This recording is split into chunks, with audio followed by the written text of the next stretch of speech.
తీస్తామంటే 7 మగోళ్ళు ఊకోరు మా చెల్లె పానం తీస్తాం అని 7 మగోళ్ళు మా పానం తీస్తారు మగోళ్ళు రాజ్యం వెళ్ళగొట్టాలని పబకారం ఉన్న దుర్గవతి ఏమి చేస్తున్నది ఇక్కడికి దగ్గర చక్కేడు సముద్రాల అవతల గండికోట పట్ల ముత్యాల శరవంతర పట్నం లోపలికి ఉత్తరాలు వచ్చినట్టు దొంగ ఉత్తరం రాస్తున్నది దుర్గవతి పుష్కపురి పట్నం లోపల వరదరాజు కొడుకులాలు 7 కొడుకుల ఎక్కడ మీ తాతలు ముత్తాతలు ముత్యాల శరవంతర పట్నం వచ్చి ముత్యాలు వరాలు కొలిసిన కొడుకులారా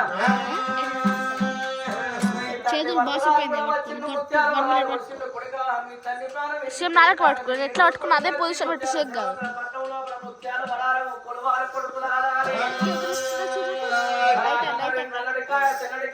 నల్లడికాయ దొంగ ఉత్తరాలు రాస్తున్నది పెద్ద దుర్గా